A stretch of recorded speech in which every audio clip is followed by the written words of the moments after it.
Welcome to the Catastrophic Comeback Podcast with American injury lawyer Clark Speaks, helping you find hope, purpose, and joy after a catastrophic injury.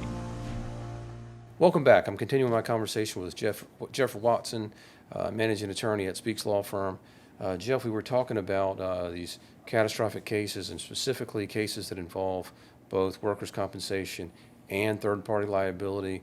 We were talking about when somebody's injured in a catastrophic case, a lot of times workers' comp is very quick off the ball, and they're aggressive about getting that treatment. But over time, they start peeling that back, and so what happens is people get in these sort of situations where they feel like, okay, well, I'm being taken care of. I don't need to call a lawyer, And so let me ask you, under those circumstances, should a person call a lawyer immediately, or should they wait and see how it goes? Well, from a workers' compensation perspective, you really want to call the lawyer early so they can get involved and make sure you're getting the right care, you're getting to the right specialist, that your wages are being paid. Sometimes we'll see that they'll pay for medical care, but then they're not sending the weekly checks. So there's different things that you want to make sure the right forms are filed, the forms are filled out correctly. A lot of you're different getting forms. The right amount of money, because a lot of times we see that they're not getting the right amount of money, and there are time limitations on these different forms that have to be filled. The employees have to be noticed, and they have to be noticed properly, right? Correct. And the employees may not know what those forms are, or that they even have a duty to file them, or when they're supposed to file them. How would they? Yeah. So, that's important to get involved early. And also, when you have an experienced attorney and the workers' compensation carrier knows that you have an experienced attorney, they deal with Speaks Law Firm a lot. So they know that we know what we're doing. So that matters, because a lot of times that sort of heads off problems down the road, that they know, hey, we can't peel this layer back, because if we do, Speaks Law Firm is going to go crazy. Like, they're not going to let us do that. So it fixes problems before they occur a lot of times. From a third-party perspective, it's important because evidence disappears. If you have this accident and they fix the bulldozer and they clean up the site and all the videos erased, and now there's no even images of what happened, all of the witnesses have been fired, they move. All of the evidence that you would have to make this third-party case against somebody that was at fault is gone. And so if you wait, it's too late. All that you're left with under those circumstances is a company where somebody was catastrophically hurt and they performed an investigation. All the evidence is gone. You have no ability to perform an investigation. All you're left with is their assessment of what happened in that circumstance. That's right. So to me, that is why it is so critical and people don't want to do that. They don't want to make those kinds of decisions. They want to be able to focus on themselves and their families, and it's understandable. It's absolutely understandable. Who wants to engage in the mental gymnastics of trying to figure out who's got the nicest billboard or the nicest TV commercial or the whatever, the best reviews, and nobody wants to try to figure that out when they're dealing with something that's fundamental to their identity, to their family, to their future. But it's necessary, right? It is necessary, because if you don't do that, it could affect your future. I had a call this week from a mother grieving from the death of her daughter. Somebody else was at fault in that case, and she called us, and the statute of limitations had already run. She waited several years to do anything about it, and unfortunately, the news was, we can't help you because the statute, you waited too long to call us. When we really would have liked to have been involved from day one and gathering all that evidence and getting some recovery for this grieving mother. And, it's sad to see those circumstances. So we really want people to get us in early. We see it in cases. I'm thinking of a case that we resolved recently, catastrophic case. Factory situation. If you'll remember, the factory was not set up in a safe way, and it was a hallway in a construction situation in a big plant. And at the time, there were images. The scene was There were boxes all in the hallways. This equipment didn't work. The equipment was in the wrong place.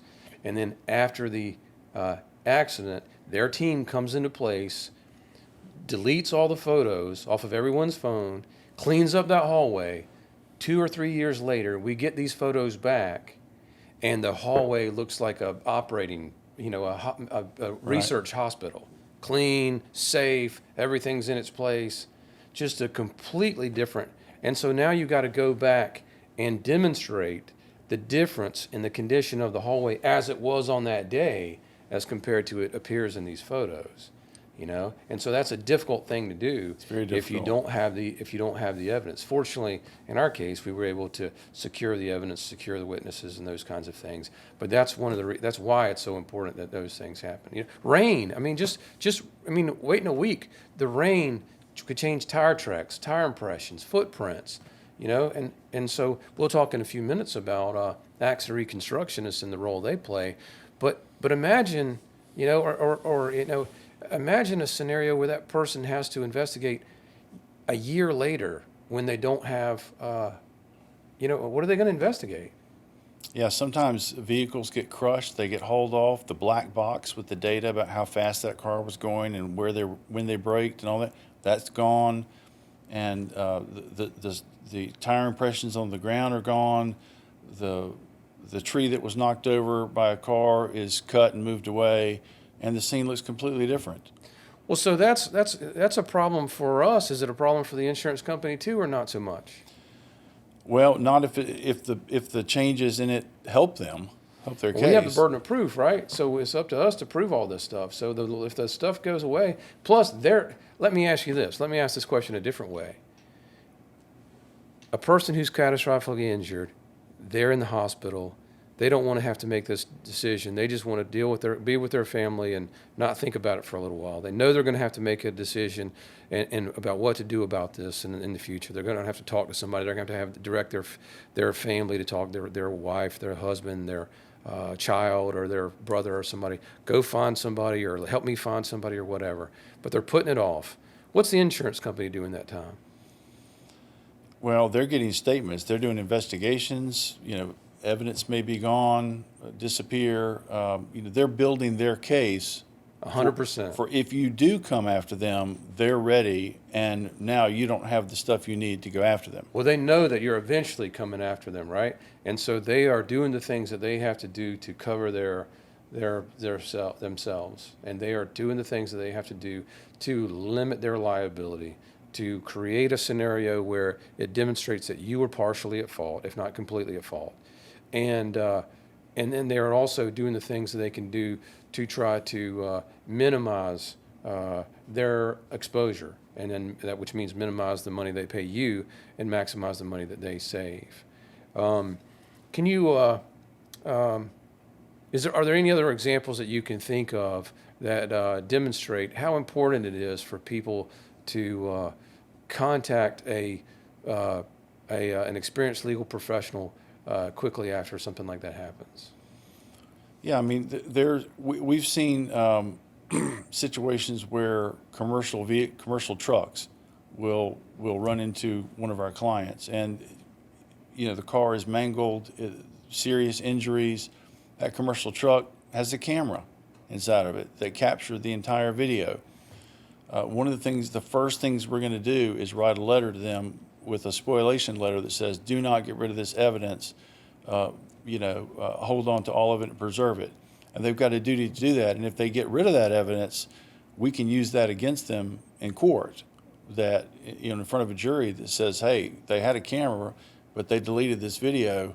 But if we don't send that letter, then what happens? Then they can just get rid of it. So, Jeff, let me ask you this. I'm thinking of a case that we resolved in the last month or two, where the call came in to us a couple years ago. This is a parent and child, hit by a commercial vehicle.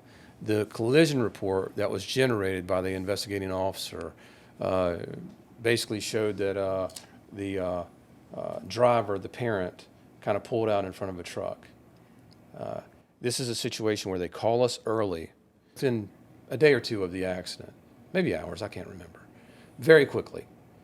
And we are able to go out, get the collision report and go out and do an investigation. And we were able to see that the evidence did not support the officer's investigation and in his report. Can you tell us a little bit, without divulging any client confidences, can you tell us a little bit about that scenario? Yeah, in that situation, vehicle pulls out in front of a commercial truck. It looks like the vehicle pulling out that didn't have the right of way is at fault. And in North Carolina, if you are at fault, you contribute to an accident, you don't recover. Nothing, zero, not a thing. And we had doesn't necessarily apply to the passenger, but it's Right. still the way the guy had it, the investigating officer had it drawn up. It looked like it was all the driver, the child's father's fault. Yeah, we had a child in the car that pulled out in front of the truck. And the child, if that driver of that car is at fault and it's not the commercial truck's fault, then the child can only recover against the vehicle's policy that the child was in. In this case, it was a minimum policy of $30,000. And this Which child wouldn't touch this kid's injuries. Catastrophic injuries, medical bills, Surgery, potential permanent injury. Hundreds of thousands, if not millions of dollars worth of medical stuff. And so this $30,000 policy would have been nothing. It would have been disastrous for this child for the rest of their life. So we were able to, because they called us early, we were able to get in quickly, do an investigation, get experts involved, save the evidence, and we were able to prove this commercial truck was actually at fault as well. And so the commercial truck ended up paying a large sum of money to this child that we were able to recover for him, and it's life changing. If you'll remember in that case, we went to the scene, and you could see from the tire tracks and the direction of the tire tracks that it was clear that the driver had started to pull out, didn't pull out all the way, and the commercial driver, who was going too fast, lost control and then hit this person before they pulled all the way out. And then those tire tracks proved our theory of that case. Without those tire tracks, if those people waited a week or a month, or maybe even a couple of days, and the owner of that property had repaired those tire tracks, we wouldn't have the same outcome, would we? Not at all. The police report made it look like the vehicle was all the way out in the lane in front of the truck. And that wasn't accurate. And it wasn't accurate. I mean, nothing against the investigating officer. He's doing the best he can, but everybody makes mistakes, and that was a mistake on his part. And because those guys called us in an early time, we were able to prove that commercial vehicle was at least partially at fault for that accident. And also, hey, there was also an accident reconstructionist that we used in that case, and we were able to, and that reconstructionist was able to find the black box that you remember. Was that helpful in this situation? Oh yeah, I mean, it shows the speeds that they were going too fast over the speed limit, and it can actually show when they braked and how fast they braked, and to show if they were paying attention or whether they tried to decrease speed or just lost control. It gives you all that information. Thank you, Jeff. We'll continue our conversation in the next episode. Thanks.